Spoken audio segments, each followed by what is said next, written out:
Does truth exist? Because you have faith, does that make this book true? Does God exist? So when someone says there is no truth, if you apply the claim to itself, what should you say? Is that true? They don't think Christianity's true. They're talked out of it. You know why they're talked out of it? Because they've never been talked into it. Cross-examining skeptical and atheistic views. Welcome to Cross-Examined with Dr. Frank Turek. Ladies and gentlemen, what is critical race theory? What is intersectionality? How many races are there? Are there still systematic injustices in American law? And if so, where are they? Should reparations be paid for past injustices? What is the Black Lives Matter organization for and against politically? Is there a non-Marxist biblical alternative to Black Lives Matter? And does every Black life matter, from the womb all the way to the tomb? And for that, I've got a couple of guests today on I Don't Have Enough Faith to Be an Atheist. My friend Neil Mammen, who is the founder of 𝗦𝗨𝗕𝗦𝗢𝗕𝗦. He's also written a book called Jesus is Involved in Politics. Why aren't you? Why isn't your church? And Neil is also the co-founder of a new organization called Every Black Life Matters. And in a minute, I'll introduce our other guest, the other co-founder of Every Black Lives Matter. Neil, how are you today? Good. Thank you, Frank. Thanks for having me on your show. It's great to be back. Oh, absolutely. And your book, by the way, I've gotten a lot out of your book, that Jesus is Involved in Politics. Why aren't you? Why isn't your church? Can you kind of give an overview of that book before we get into the subject today? Because I think it's a very good book, especially in election season. Yeah, well, thanks. Well, part of the conflict that we have as Christians is whether we should be involved in the world of politics. And my answer to that is quite simple. If Christians weren't involved in politics, then slavery, child abuse, child prostitution, temple prostitution, even the cruel treatment of animals, all these would still be legal. And it's only because Christians got involved in politics that and thousands of other laws over history, over time, have been changed. And so I always say, if we Christians don't get involved in politics, how hateful can we be? How unloving can we be? And Christians need to be involved in politics precisely because there's injustice in the world. And I also talk about how Jesus was actually involved in politics because his politicians, well, despite what we think, were actually the Pharisees and the Sadducees. Those were the legislators of his days, and he was involved with them on a daily basis. Absolutely. And your website, 𝗦𝗨𝗕𝗦𝗢𝗕𝗏.com, is a great apologetic site for those of you that don't know. Check out Neil at 𝗦𝗨𝗕𝗏𝗏.com. My other guest is Kevin McGary. He's an entrepreneur, he's an author, he's a public speaker, he's chairman of the Frederick Douglass Foundation in California. He's written a brand new book. I'm going to see what this book means. I haven't read it yet, but it's called The War on Women, From the Root to the Fruit. And Kevin is also the co-founder of Every Black Lives Matters. Kevin, welcome to the show. How are you? Well, thank you for having me, Frank. It's a real honor and privilege to be here. And yeah, it's great. I'm doing great. Tell us about this new book, The War on Women, From the Root to the Fruit. What's that about? Well, it's all about, we hear so much about the war on women. We hear a lot of radical feminists, and we've seen a lot of marches with women going up and down. And I was doing a little study because I was preparing to do a sermon on the following day. And I had a different translation open to Genesis 3:15 one day and realized that depending on translation, most translations say enmity, but basically God says, and there will be war in this particular translation between you, he's talking to the serpent, and the woman and her offspring. So this is basically God giving the consequences for the rebellion in the Garden of Eden. And then from that, I took that and I thought, oh my goodness, there is a literal war, because I've always been cynical and dismissive when people say war on women. And based on current nomenclature, it's easy to be cynical and dismissive of it. But when you actually look at a literal war, a spiritual war, a war that was actually confirmed by God himself in the Garden of Eden, you begin to see that there's two distinct sides of the war. The war is being waged, has been waged for all of, humanity. And it actually pours out. Today's social cultural chaos actually, culminates, or it actually is a response to this war that's been played out for centuries. So it's an incredible read. It fully illuminates and deconstructs the war on women in a way that helps Christians, people of faith, to fully understand what we're up against, how it's to be waged, how it's to be fight, which side are we on, all of those things. I also delve into critical race theory, Black liberation theology, and other and intersectionality and other very controversial social cultural movements in this book, because it's all connected. And so it's, I would encourage all your listeners to just go to the Amazon and get the book. It's an incredible read. All right. Well, let's do this, because we're going to talk about the race issue today, and this should not matter to the conversation. But in case you're wondering, we have a white guy on the show, a black guy on the show, and an Indian on the show. Okay, just so everybody knows. Okay, we are having a diverse group of people here from different ethnicities.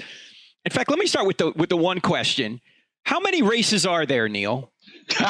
Well, yes, there are multiple ethnicities on this call and multiple cultures on this call, but only one race. There is only one race, scientifically speaking, and that is the human race. Our DNA doesn't differentiate in any substantial way from each other. The only difference is the level of our pigment. I mean, in fact, you could say that if somebody has bigger ears, they're a different race. If you're just going to use the level of one part of your DNA to determine whether one is part of one race or another. So there isn't any significant difference between us. But there are multiple cultures. In fact, you could have the same ethnicity. So ethnicity is like where your national origin is, or where your cultural, where your origin of from where you came from. But at the same time, you could have a different culture. And one of the examples I use is like, if you take a African-American child who grew up in the inner city, he will have a completely different culture than an African-American child who grew up in a family in, say, Silicon Valley, where his father was an engineer. Same ethnicity, they're both black by their skin tone, but they have completely different cultures, completely different outlooks on life. And so that is something that we see a difference of, but there is no racial difference between us. And actually, I think you can get canceled now in the general culture for saying there's one race, the human race. Nobody wants that truth to come out anyway. Right. Now, Kevin, there obviously everyone understands there's an organization out there called Black Lives Matter. What do they stand for, and can Christians support them? Well, fundamentally, Black Lives Matter is anti-family. They are, even though they've scrubbed it from their website, they are anti-nuclear family. They're anti-fatherhood. They don't believe that fathers need to be a part of the nuclear family. They're anti-free markets and capitalism. They're anti-police. They are anti-God, actually. I mean, they've been burning Bibles. They've been saying F Jesus and F your white Jesus. They've been attempting to burn down churches. They've been storming churches and interrupting services. So they're also anti-God. So, there's a big difference between Black Lives Matter and what we've started, which is every Black life matters. And the reason why we actually started is because we saw that there was still a dearth of support, help, and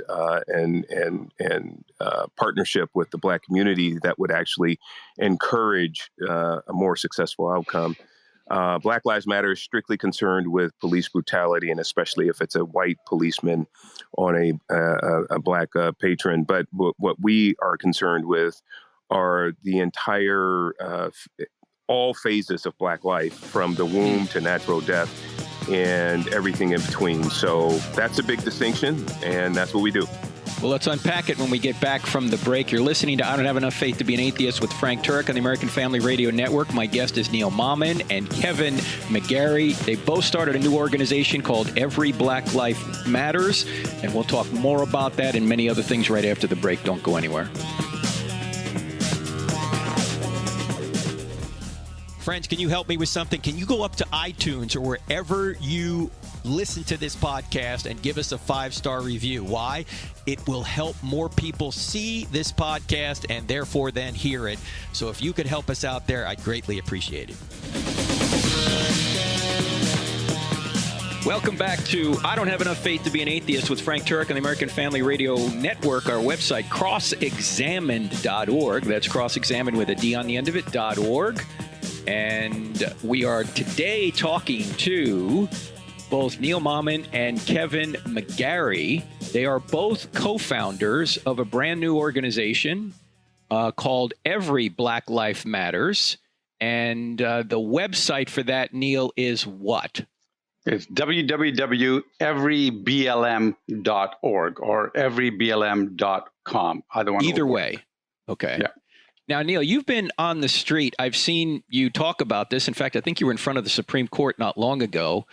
That's correct. The Bongino report had a video of you up there discussing a conversation you had with somebody who was protesting as, you know, they're holding up Black Lives Matter signs, and you went up to them and had a conversation. What happened? Yeah, well, I mean, the thing about BLM is that they come in many shades, but right. Some of these BLM protesters are not violent. They're just there because they actually believe in this cause. And when you identify the nonviolent kind, you can actually have a conversation with them. Unfortunately, anything you say will be construed to mean that you're a racist, even if you're black, which is quite interesting.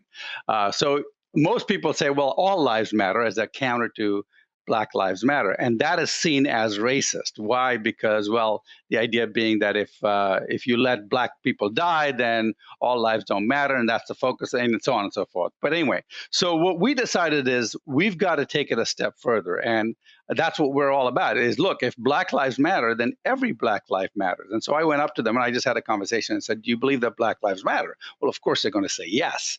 So then I said, "Well, if you believe all Black lives matter, do you believe that every Black life matters?" Now, they pause there because they kind of think, oh, well, okay, he's going to fool us here. And I am, but not in the way they think. But they can't say no. How can they say no, right? They're kind of stuck. So they nodded. And then I said, well, do you think it's important that we save every Black life? And did you know that 52% of all pregnancies end in abortion in the Black community? 52%. If you look at live births versus abortions, 52% end in pregnancies. Do you think that Black life matters? Because if you realize that 30% of all African Americans have been killed in the womb, is that an important statistic? And they look at you and they go, yeah. I said, so it does matter. Black lives in the womb matter, right? And then I say, well, do you think that Black lives in inner cities matter? Do you think that the fact that we have so much gang warfare and economic problems and plight there, does that matter to you? He goes, yeah. Well, do you know that that's caused because there's fatherlessness? There's no father in the home because our welfare laws have chased the father out of the house. So do you think that Black life matters? And they kind of nod their head. That's right. And I said, well, do you think that a Black kid who grows up in the inner city has a lousy school, gang infested, should be able to get a good education? So they nod there. I said, well, then obviously educational choice matters. And then at the end of that, I said, well, in that case, you actually agree with me that every Black life matters, don't you? And they nodded their head. And I said, well, here's a badge. And I gave them all badges to wear that said every Black life matters. Well, you just hit on the three things that I personally think are disadvantaging minorities. One is the school system. So school choice is necessary, in my view. Second is the welfare system that you mentioned. We're actually encouraging people to have children out of wedlock, which is a disaster for the children. It's also a disaster for the society. Right. And it chases the father out of the home, right? Yeah, it does. And we've got to come up with another solution because that's not working at all. And the third big problem is the other one you mentioned, which is probably the top problem, is really abortion. In fact, in 2011, the last stats I saw, more Black people were killed by abortion than all other causes of death combined. Yep. And as you know, Planned Parenthood has set up their abortuaries near or in minority neighborhoods, and it's tragic what's going on. Now, Kevin, you mentioned that your book, The War on Women, talks a little bit about critical race theory. People have heard the term, but they don't really know what it is. What is it?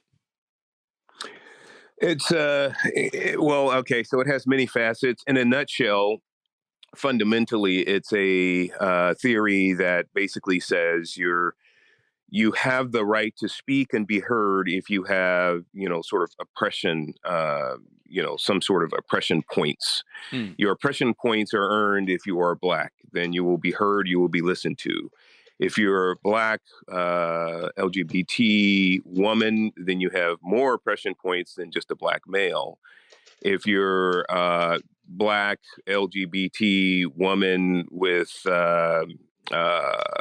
that's been incarcerated, then you're the one that's to be listened to and heard more so than any of the others. So it's sort of it intersections various oppressive points. It assigns those, and it gives you the ability then to be spoken heard. If you're a white male Christian, you're at the back of the room and you're never to be heard. And so it's really a racist.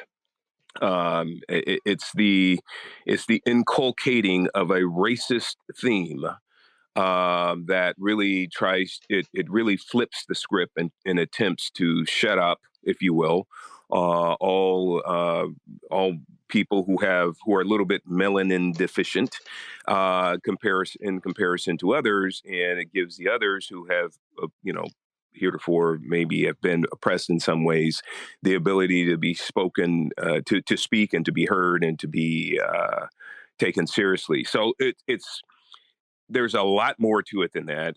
Neil has studied it for years and he can go into more detail about it. But in essence, at the end of the day, that's the kind of arcane, ridiculous, racist kind of mechanism that it is. And believe it or not, a lot of churches are adopting it. And that's the real sad part of it. Neil, what Kevin just said there seems to be completely at odds with the Bible and completely at odds with Dr. Martin Luther King, who said, let's judge people on the content of their character, not the color of their skin. They're reversing this, it seems.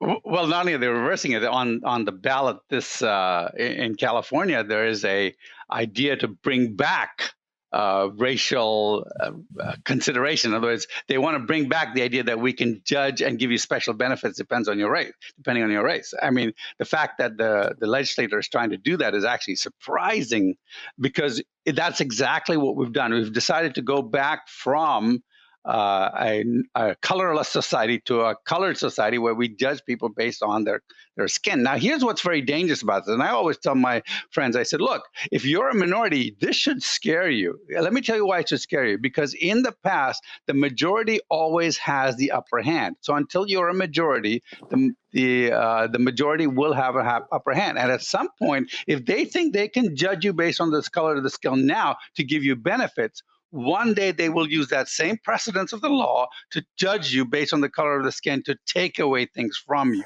Do not be fooled. The masses always win out. And until you're the majority, you are going to suffer. It's very important that we keep this law so that nobody's judged on the color of skin, even if you get a few benefits now, because guess what? Later on, it'll turn against you. Actually, it's not just in the California Democratic Party. It is literally in the national platform that the Democrats have put out. You can just Google this, and they will tell you in their platform that they want to use race as a means of differentiating people in society. I'm looking for it right now in the platform. I read it earlier. Wow. In fact, I'll look at it. I'll look at it over the break, and I'll read it to you guys later. It's actually in the Democratic platform that they want to revert back to using race as a means of differentiation in the law, which is exactly what we ought to be against. And that's what we fought for years. Right. I mean, what was the civil rights fight all about, right? Well, Kevin, and well, let me add one more thing. And here's the danger. If you take one minority and you highlight them and make them more privileged than another minority, than anybody else, guess what? You're going to get a reaction to that. So right now, as I say, the KKK and the white supremacists, I mean, they number, I looked at the stats, the FBI says they number less than 5,000 people in all of America, right? and they don't have much of a presence because nobody wants to join them. But the minute you start pushing one race as higher than another race, special privileges, guess what? People are going to flock to these groups and they're going to grow their membership. Why? As a reaction to what's going on. You don't want this to happen because it will cause problems. It will cause separation of the races. And that's the last thing you want to do. Sorry, Kevin, you were going to say something. Jump in. Yeah, so it's not only part of the Democrat platform, it's also part of a lot of denominations that are now fully adopting and accepting critical race theory as they try to say it's just to be studied from sort of an academic perspective so we can understand, but fundamentally it's seeping into our theology, and it is a toxic theology. When you try to mix this into the gospel, it is a bastardized, toxic gospel, and it is not something that we can accept or that we should accept one iota. Paul gave us a very, very strong admonition in Galatians 1:8, and then it was so strong he pretty much said the exact same thing in Galatians 1:9, verse after verse. But basically, he said, "Look, I don't care if there's angels in heaven that try to give you another gospel than what we have preached. If anyone or any being or anybody tries to give you another gospel than what we have preached, they are to be accursed. They are accursed."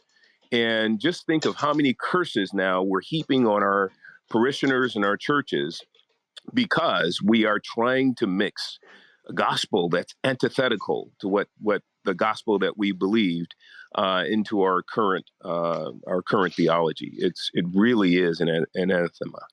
So. Well, that's where we are right now, ladies and gentlemen. But we do have to acknowledge, Kevin, let me ask you about this. Quite obviously, our country has had a very poor record in race relations, and there were systematic injustices. I mean, there was redlining, obviously, Jim Crow, and of course, before that, slavery. So we have to have a conversation about this. Do those inequities still exist somewhere? Or are there, because we hear about systematic racism all the time, and I've been asking a lot of people about it. Okay, exactly where is it now? We know where it was in the past. Where is it now? And yes. we're going to take a break here soon, so we'll pick it up on the other side of the break. But where is it now? Yeah, so I could start, or do you want to wait for the break? No, start. Go ahead. Okay. All right. So I took a look on the term systemic. And when you actually look at it and define it, systemic means up, down, in and out, through and through. That means an organization or entity that pretty much everybody affiliated with it has this sort of systemic view of something. So systemic racism, in order for us to actually say that exists, we have to find organizations that are, upholding that through and through. Law enforcement is not systemically racist because it cannot be. There's too many minorities that make up a big portion of the labor force within law enforcement across All right, hold the thought, country. Kevin. We're going to come right back. We're talking to Kevin McGary and Neil Mammen about Black Lives Matter, racism, institutional or systematic racism. What are the solutions here? Critical race theory. We're getting all into it. I'm Frank Turek. We're back in just 2 minutes. Don't go anywhere. If you find value in the content of this podcast, don't forget to follow us on Instagram, Facebook, and Twitter. Join our online community to have great conversations, grow in your knowledge of God, and become a better defender of the Christian faith.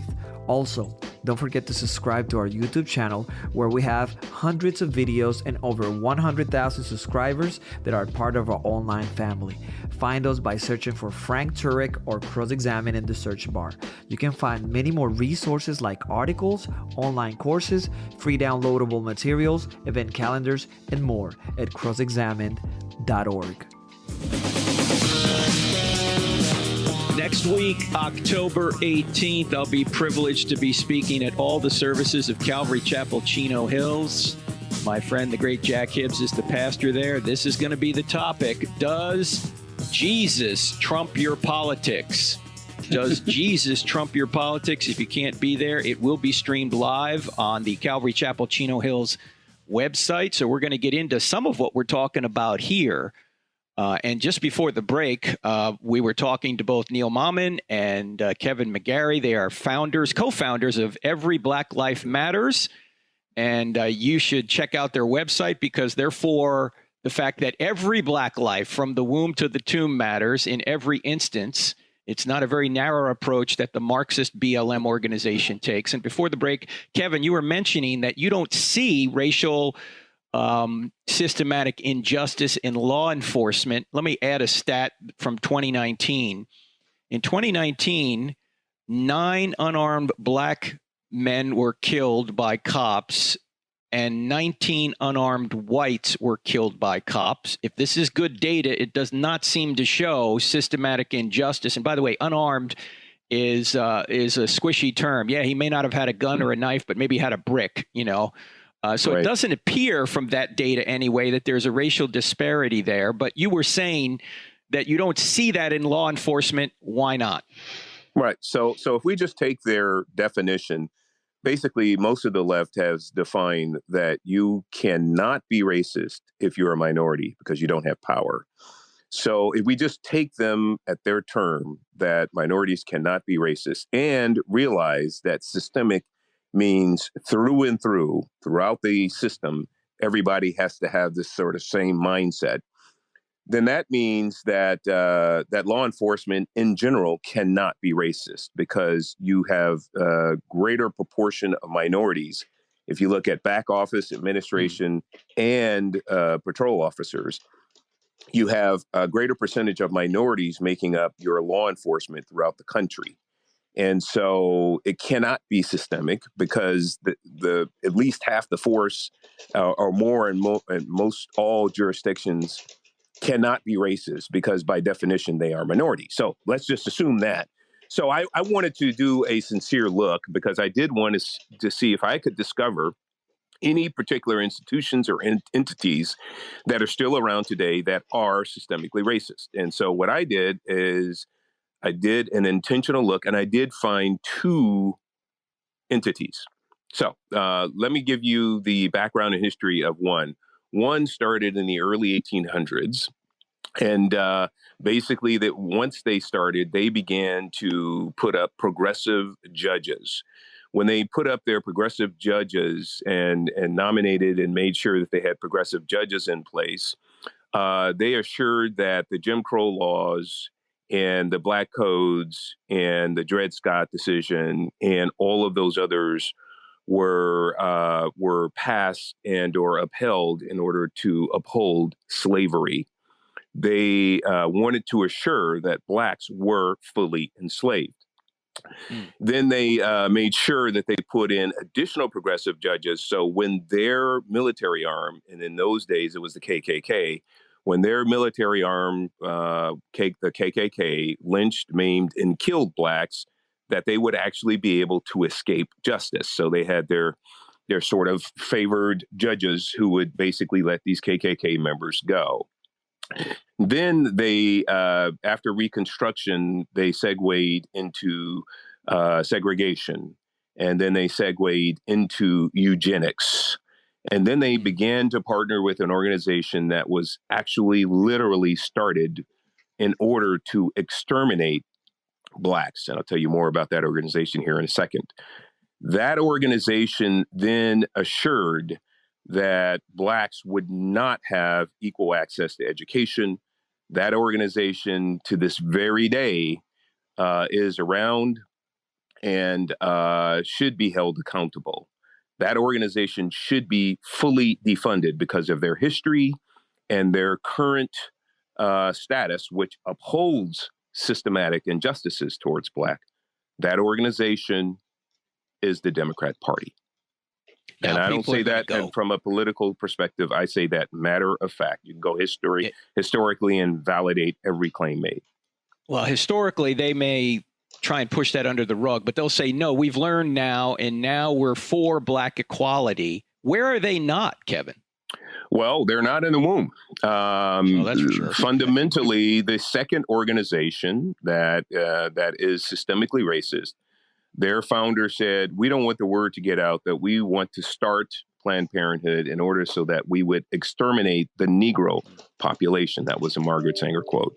That organization has then proceeded to have most of their abortion mills strategically located in the Black community, even though Blacks only make up 13% of the population, of which only 6.5% are female, of which only 3% of those are childbearing age 15 to 44. So for an effective 3% demographic, you have an entire business model established where 90% of their abortion mills are in urban Black communities. That doesn't make sense. If they were all about just women in general, providing women health care and what they say that they're all about, they would use the model of Walmart. Walmart has already done the demographic research. They cater to the majority of women across the country. You would just basically place a Planned Parenthood at the back end of every Walmart if you were catering to all women in general. But instead of that, they put them strategically in urban communities, Black communities and brown communities mostly, in order to exterminate Blacks. They're carrying out Margaret Sanger's vision and goals to the T.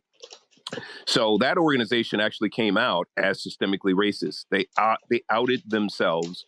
They said, Margaret Sanger, we're denouncing her. She was a racist. We have been racist. And we have been putting our facilities in with a higher concentration of Black communities. That was Planned Parenthood of New York. Now, if Black lives really mattered, it seems like Black Lives Matter, since you have an organization that admitted their systemically racist machinations, seems to me that you have been marching, rallying, protesting every Planned Parenthood across the country over the past 30 or so days since they admitted that. But no, they're still partners with Planned Parenthood. Yeah, Blacks comprise 13% of the population, but account for 38 or so percent of the abortions, ladies and gentlemen, as Neil mentioned earlier. Neil, I found that quote in the Democratic platform. For those that think I'm making this up, you can go to page 40 of the Democratic platform and read this. Democrats are committed to standing up to racism and bigotry in our laws, in our culture, in our politics, and in our society, and recognize that race-neutral policies are not sufficient to rectify race-based disparities. And then they go on to say how they're going to embed racial justice in every element of society. What's your reaction to that, Neil?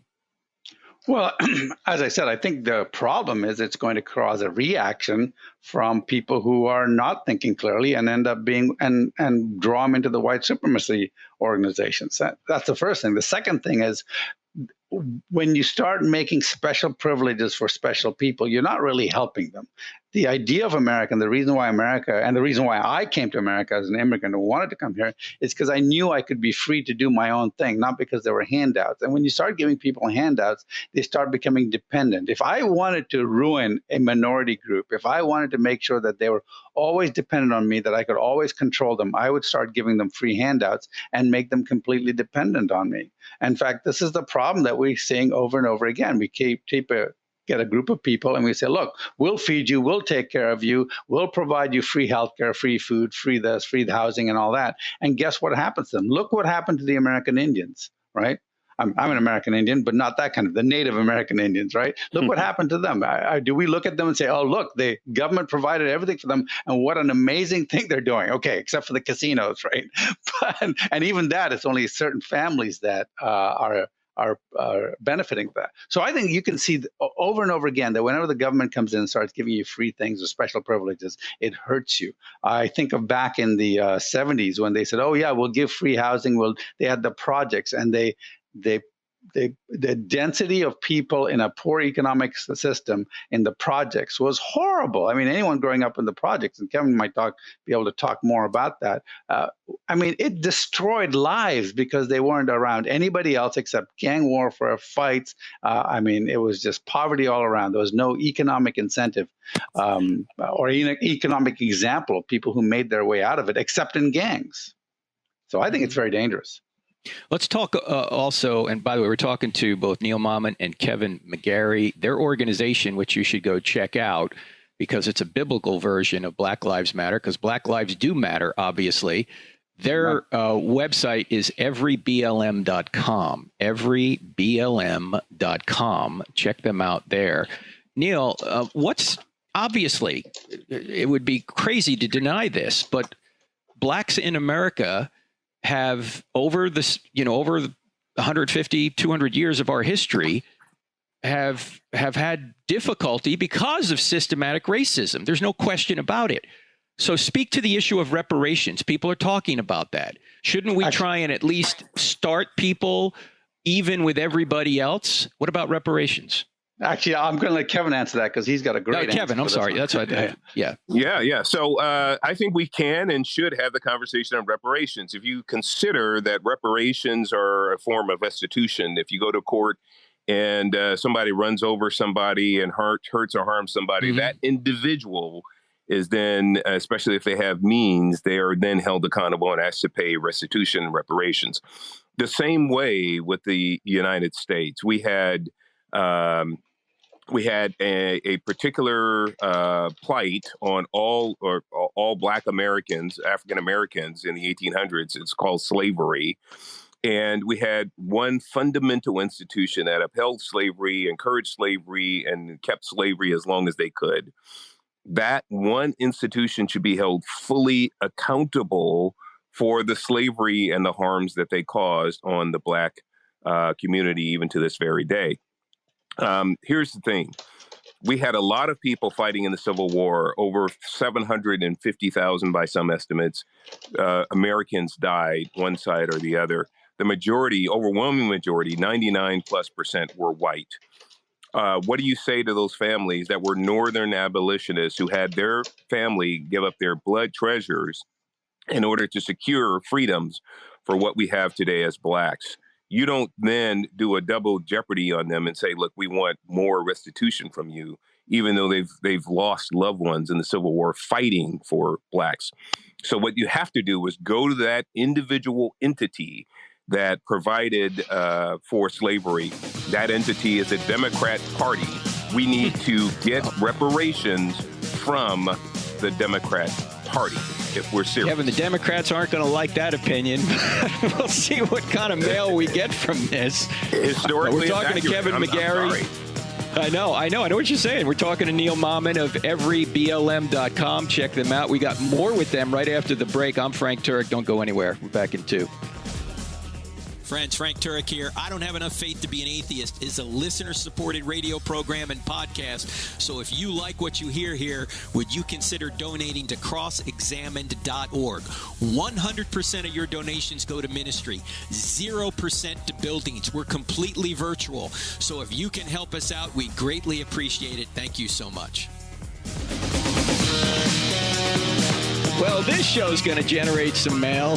Hello at crossexamined.org is our email address. If you want to send in a comment or a question, I'll try and get back to questions here one of these days. We're talking to both Kevin McGary and Neil Mammen. They are the co-founders of everyblm.com. You can check them out there. Just so everyone knows where Kevin is coming from, Kevin, you just gave a very provocative proposal that reparations should go to Blacks in this country, but the money should come from the Democratic Party because they were the ones that were basically perpetuating slavery and Jim Crow and everything else for decades and decades. Tell people where you came from. Where did you grow up? What's your history? And how did you come to these opinions that you hold now? Yeah, very good. So I was born in abject poverty. I was born in Hunters Point in San Francisco, Hunters Point Project. So I understand that life.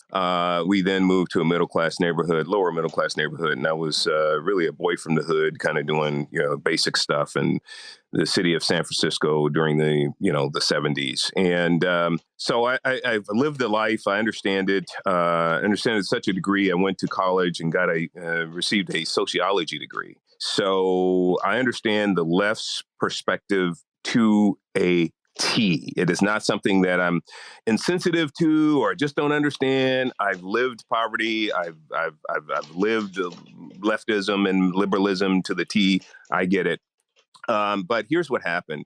When I began to take my faith seriously, there was a pivot point for me. And it wasn't that I was looking for one. It was that the God revealed it to me. It's like he lifted a veil on me and my wife. And he said, look, this is great that you want to be a disciple in all these other domains, all these other areas. But, this thing here, this doesn't really match. And trust me, I was not looking for that. This was a surprise. And by God's grace, lifted the veil and I was able to see. And then I began to look at the policies and really realized that none of the policies for my liberalism, my Democrat, dependence at that time, really lined up with actually helping the Black community. It was like, wow, it was really thoroughly illuminating. And then from that point, we've been conservatives. I don't like to even say that I'm a GOPer or a Republican per se, because I really will vote for anybody as long as it aligns with my theology, with the Word of God.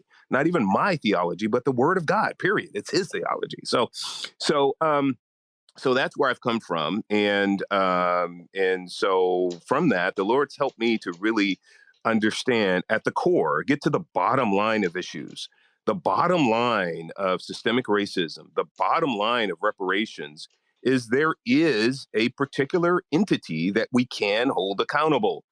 No one wants to address that issue. And it's because that particular entity actually has captivated the hearts and the minds of so many people. And we now hold that entity above the Word of God in most cases. The Democrat Party is the new religion. And we should all, be taking a strong look at our life and our commitment to that party and actually do a serious introspection as to whether that party has preeminence over the Word of God in our own lives. I've seen it. I know it does for a lot of Democrat Christians. And this is an area that we have to address. We have to get to the core of this. Yeah, I think some Republicans can do the same thing, too. Absolutely. They can put the party over the Word of God. And we don't want to do that either. And one thing I do want to say here, I said this on the last podcast when I talked about Alexander Solzhenitsyn's 1978 address to Harvard. Despite the fact that you might have very dramatic political differences with someone on the other side of the aisle, no matter which side of the aisle you're on, you always need to remember that the other person is made in the image and likeness of God. You need to treat that person with respect. You have more in common with that person than you don't have in common. Yeah, you may have very little in common politically, but that's another human being over there. So as I said on the last show, those of you that were really upset, as we all were, with the tone of the first presidential debate, that both Biden and Trump were going at one another and throwing mud all over one another and interrupting one another, Biden and Trump acted better than most people act on social media. So we saw something in them we didn't like. We ought to reflect on ourselves and say, are we acting that way every day on social media? Because if we are, we need to knock it off. Now, Neil, how can people get involved in everyblackLifeMatters.com? And what else do you stand for? In fact, you've got a list on your website. Maybe you can plow through some of that so people know really what you stand for. Okay, so basically there are a number of tenets on our homepage that kind of talk about what we stand for, and that is real justice from the womb to the tomb, nuclear family, active fatherhood, free markets, and I don't think we have time to get into that, educational choice, which we've talked about, and one that we added recently is nonviolence. It obviously became very apparent to us that had to be there, nonviolence. Right. So those are the principles that we stand for. So let me answer your other question, how can people get involved and help? Well, there are the easy things. The easy things are spread the word, share our page on Facebook, join our Facebook page. So it's everyblm.com. If you just type that into your Facebook comment, it'll actually pull it up. Sign up for our newsletter. Yeah. Wait, if you try and search for this on Google, you will not find it. Why? You will not find it because I think Google hates us. But if you look on DuckDuckGo, you will find it. So okay. I don't know what the algorithm that Google is using just yet, but maybe as more people look for it, it will. But right now, it's everyblm.com. Everyblm.com. Everyblm.com. So then sign up for our newsletter. And then, of course, you can wear our T-shirts. You can buy them online to spur the conversation. We want this to get out there. We want the word out there. Get lawn signs. We're soon going to have lawn signs, and you can take them as placards to rallies. If you're going to a rally, take them with you, especially if you expect to see BLM protesters. And remember, if somebody says Black Lives Matter, your response is precise. You says, yes, every Black life matters from the womb to the tomb. Do you agree with me? right? And then second, you can invite us to speak at your church. We do something called an Every Black Life Matters Sunday, where we talk about how you can become ambassadors for reconciliation, not capitulation. And we actually have had people come up to us in tears telling us how it has really changed. And one lady said she hadn't slept for 45 days because of some strife within her family, and she said that for the first time after our talk, she was able to actually relax, knowing that she was doing the godly thing. The other thing is invite us for training at your company. If you own a company, we come in and we do a training. And it's not like a BLM training. We're not going to teach you Marxism. We're going to actually teach you about solving the real problems.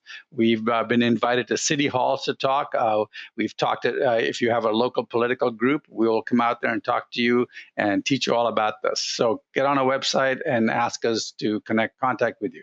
Number three, learn, and this is the tough one, learn how to engage with BLM protesters. I mentioned that the first part of it, but you can also learn, we have a video on the site that you can watch where I actually talk about how to respond to them, and I kind of mentioned that earlier, where you're actually engaging with them and you're saying, do you care about this? Do you care about this? Do you care about the Black lives, your educational choice, things like that. And then the hardest one is get involved in changing the laws. If we are going to get school choice, we're going to have to get those voucher programs out there. You've got to vote for the right people who will do that. You've got to write letters. We need pro-life reps if we're going to stop abortion and Planned Parenthood from decimating the African-American ethnic group. And then we need to change the welfare laws. And with the welfare laws, while I don't like welfare as a principle, I think the church should take care of the poor. Since we have welfare laws, right now the welfare laws need to be changed so the father is not kicked out of the home, because the mother in welfare gets more money if there's no father in the home. And that should not be the case. That should never be the case. In fact, she should be rewarded if they're a unique, intact family. So there are many things like that. And go to our website and find out more and get involved. Kevin, that last thing that Neil just mentioned is a difficult problem. What happens if there is no father in the home? How do we somehow help that woman to take care of that child? I mean, would she abort that child then if we don't give assistance? I mean, it is a difficult problem. I don't know the right answer to it. What's your view on that? Yeah, well, Frank, the question about welfare reforms is a multifaceted question. There are so many facets and aspects to welfare reforms. Now, we have Dr. Ben Carson at HUD, who has attempted over the past 3.5 years to actually do something about it. He's come up with various sort of initiatives that have incrementally made some differences, but just working with, I think, our local legislatures, making sure that we have people in place who are lawmakers at the state level and national level who are actually level-headed. I mean, we have one of the biggest issues is we have so many people in place right now who have control of the levers of power that really are not thoughtful, and they're not very prudential in the way that they think about these types of issues. And so we have this sort of creeping welfare behemoth, and the problem's never really being solved or appropriately addressed. So we need to be better at it. And I think that we need to have smart people to kind of look at the issue from all the different facets to come up with better ideas for how to do that incrementally. Yeah, it's a tough problem. It would seem like you'd have to wean people off these direct payments initially before you had something else. Anything to add to that, Neil?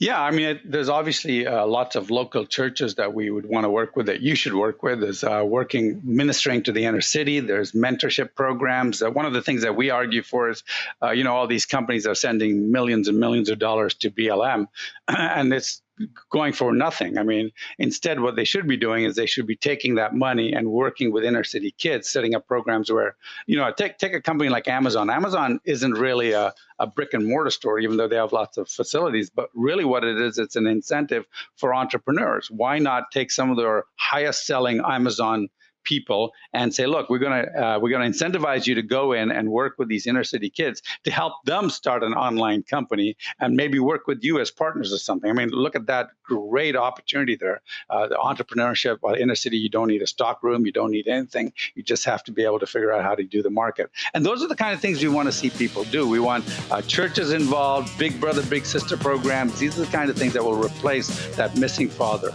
All right. Well, thanks so much. That's Neil Mammen and Kevin McGary, the organization everyblm.com. That's everyblm.com. Check it out there. And don't forget, your political opponent is made in the image of God. So treat them with respect. I'm Frank Turek. Don't forget, Calvary Chapel, Chino Hills, Sunday the 18th. See you there. God bless.